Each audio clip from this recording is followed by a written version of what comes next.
జనసేనాని పవన్ కళ్యాణ్ సోదరుడు నాగబాబు అనకాపల్లి నుంచి పోటీ దాదాపు ఖాయమైపోయినట్టు కనబడుతోంది. వాస్తవంగా ఆ సీటు విశాఖకు చెందినటువంటి బొలిశెట్టి సత్యనారాయణ ఆశించారు, జనసేనకు సంబంధించినటువంటి రాష్ట్ర జనరల్ సెక్రటరీ. అయితే ఆ సీటు ప్రస్తుతం నాగబాబు గారు కంటెస్ట్ చేయబోతున్నట్టు కనబడుతోంది. ఆల్రెడీ పెందుర్తికి సంబంధించి కూడా జనసేన అభ్యర్థిని రెడీ చేసి అక్కడ పంచకర్లతో తనని సీరియస్గా ఎఫర్ట్ పెడుతున్నారు. అదే సందర్భంలో తను ఇప్పటిదాకా అక్కడ కొనతాల రామకృష్ణ మొన్న మధ్యనే జనసేనకి టచ్ అయ్యి జనసేనలో చేరి జనసేన నుంచి సీటు ఆశిస్తున్నాడు. ఇప్పుడు తెలుగుదేశంతో పొత్తు నేపథ్యంలో బీజేపీతో కూడా పొత్తు అంటున్నటువంటి నేపథ్యంలో అనకాపల్లి నుంచి గ్యారంటీ గెలుపని భావిస్తున్నటువంటి నాగబాబు అక్కడి నుంచి ఆశిస్తున్నట్టు కనబడుతుంది. అందుకే చాలా బాధ్యతాయుతమైనటువంటి తెలివైనటువంటి పని చేసుకొచ్చారు.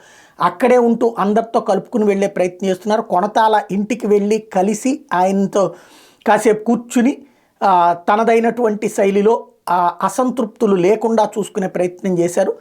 ఇది చక్కటి శుభపరిణామం. దాన్ని ఈ వ్యవహారం అక్కడే ఉన్నటువంటి ఎల్మంచిలకు సంబంధించినటువంటి సీటు కోరుతున్నటువంటి సుందరపు విజయ్ కుమార్ వాళ్ళ బ్రదరు కలిసి ఆ ఏర్పాటు చేసినట్టు కనబడుతుంది.